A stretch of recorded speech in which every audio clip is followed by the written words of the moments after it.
جناب عباسی صاحب، یہ ہمارے پسماندہ طبقات اور مزدور اور ان کی فلاح و بہبود کے لیے عوامی اور انفرادی سطح پر کیا کام ہو رہا ہے؟ سنا ہے پاکستان اس سلسلے میں بہت نمایاں ہے. پاکستان میں جس طرح ابھی رائے صاحب نے بات کی، ہم آپ بات کر رہے ہیں، ایک بیداری مہم تو چل رہی ہے. ٹھیک ہے. ٹیلی ویژن سکرینز پر بھی چل رہی ہے پچھلے 15-20 سال سے، جب سے آپ کے پاس یہ ایک پرائیویٹ میڈیا آیا ہے. جی. پہلے تو صرف ایک پی ٹی وی ہوا کرتا تھا. ساتھ ساتھ سوشل میڈیا پہ بھی ہمیں پوسٹیں نظر آ جاتی ہیں. ظاہر سی بات ہے، جیسے ہی مزدور ڈے آتا ہے سب ایکٹیویٹ ہو جاتے ہیں کچھ دیر کے لیے. بٹ ایز اے ہول اگر میں اس کا کمپیریزن ویسٹ سے کروں تو ویسٹ میں ایک کانسیپٹ دیا جاتا ہے جس کو بولتے ہیں CSR، کارپوریٹ سوشل رسپانسبلٹی. اچھا. وہ تمام corporate organisation, multinational corporation یا جو اشرافیہ میں بیٹھے امیر اور رئیس لوگ ہیں جن کے 100 بزنسز ہیں، بالکل، جن کے گروپ آف بزنسز ہیں جو ہر ایک بزنس میں چھائے ہوئے ہیں، ان کا کام ہوتا ہے کہ جہاں وہ اپنی فیکٹری لگاتے ہیں، جہاں سے وہ اپنا را مٹیریل لیتے ہیں، جس کیٹیگری کے مزدور کو وہ ہائر کرتے ہیں ان کے لیے تعلیم، ان کی صحت کا انتظام، اور اس کے ساتھ ساتھ ان کے بچوں کے آگے بڑھنے کے بہترین مواقع پیدا، اور اگر کہیں ان کے ساتھ کوئی میڈیکل یا ہیلتھ کا ایشو ہو جائے تو ان کو انشور کرنا ہے. اور یہ جو کارپوریٹ سوشل رسپانسبلٹی ہے یہ وہ خود نہیں لیتے، کوئی بھی اشرافیہ خود یہ کام نہیں کرتا، بہت کم پائے جائیں گے جو یہ خود کرنا چاہیں. اس کے پیچھے ریاست کھڑی ہوتی ہے. ریاست اس طرح کے قوانین بناتی ہے. فار ایگزامپل، آج تک میں نے شاید ابھی میری نظر سے نہیں گزرا، اگر ایسا ہو تو میری تصحیح فرمائیے گا، کہ گھروں میں بچوں کے اوپر جو ڈومیسٹک وائلنس ہوتا ہے اس کے اگینسٹ کوئی ایسی پراپر قانون سازی کی جائے کہ جو یہ کام کرتے ہیں ان کو پکڑا جائے.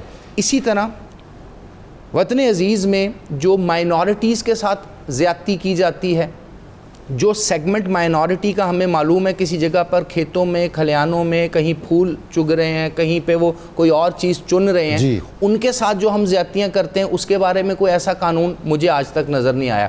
اسی طرح مجھے کوئی ایسی ہیلپ لائن بھی نظر نہیں آئی جو اسپیسیفکلی پروونشل گورنمنٹ میں اور فیڈرل گورنمنٹ میں ایک ایسا ادارہ بنا دیا جائے، ایک ایسی اپلیکیشن بنا دی جائے جس میں وہ نمبر پہ ڈائل کرے اور اس کو ایکسیس وہ ادارہ کر سکے، اور موبائل گاڑیاں یا کوئی ایسا سسٹم اس کے پاس ہو جس کے تحت وہ اس کے قریب تک پہنچ جا سکے. عباسی صاحب، یہ جو NGOs ہیں اور یہ جو سماجی اور فلاحی ادارے ہیں نجی سطح پہ، ان کی کیا کارکردگی؟ دیکھیں ڈاکٹر صاحب، NGOs پاکستان میں انفارچونیٹلی 2014-15 سے بین ہو گئی تھیں، نیشنل بھی اور انٹرنیشنل بھی. جب ہمارا ظاہر سی بات ہے نیشنل کاؤنٹر ٹیررزم کے ادارے نے کچھ رپورٹس پیش کی تھی.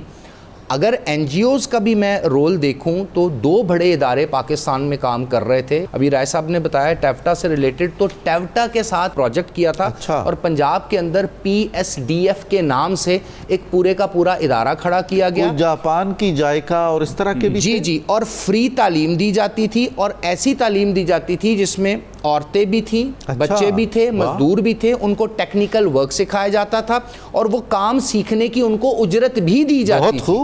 اور اس میں کافی حد تک ہمیں 2021-22 تک تو کافی زیادہ پروگرس نظر آئی. میرے پاس باقی اسٹیٹسٹک اس طرح سروے موجود نہیں ہے. ہماری جو خانقاہیں تھیں اور یہ جو مذہبی ادارے تھے اور مدارس تھے، یہ بھی تو بہت زیادہ اس طرح کے حقوق کی باتیں کرتے تھے اور عملی حصہ بھی لیتے تھے. اب بھی بہت ساری مذہبی جماعتوں کے ذیلی ادارے ہیں جو خدمت خلق اور اس طرح کا شعور بیدار کرنے کی کوشش کر رہے ہیں.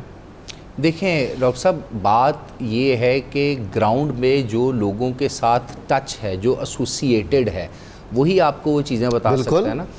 مذہب واحد ایک ایسا ایلیمنٹ ہے انسان کی زندگی میں جو ہر ایک کو کہیں نہ کہیں اپنانا ہے. اب مذہبی طور پر اگر آپ دیکھیں تو کوئی اس طرح کا کام کر رہا ہے تو یہاں پر میرا تھوڑا سا ڈس ایگریمنٹ یہ ہے کہ فلاحی مذہبی ادارے جن کو اچھی فنڈنگ ملتی ہے، چندہ بھی وہ لے رہے ہوتے ہیں اور باقی چیزیں بھی کر رہے ہوتے ہیں، لیکن وہ ونڈو ڈریسنگ کے لیے تو کہیں نہ کہیں وہ یہ فیور دے رہے ہوتے ہیں. ایز اے ہول وہ صرف لے رہے ہوتے ہیں، کچھ پروڈیوس نہیں کر رہے ہوتے یا سوسائٹی کو بہتری کے. یہی آپ کی کارپوریٹ آرگنائزیشن بھی کچھ نہیں ایسا کر رہی. ان کے لیے پیچھے چونکہ قانون ہے، ان کے اوپر رسپانسبلٹی ہے، ان کے پیچھے ان کو پتا ہے کہ قانون کہیں نہ کہیں چاہے نہ چاہے انہیں کرنا ہے، ان کو وہ کارپوریٹ سوشل رسپانسبلٹی کسی وجہ سے اور اپنے مفاد اور اپنے پروفٹ کو میکسیمائز کرنے کے لیے کرنی پڑتی ہے۔ بالکل صحیح۔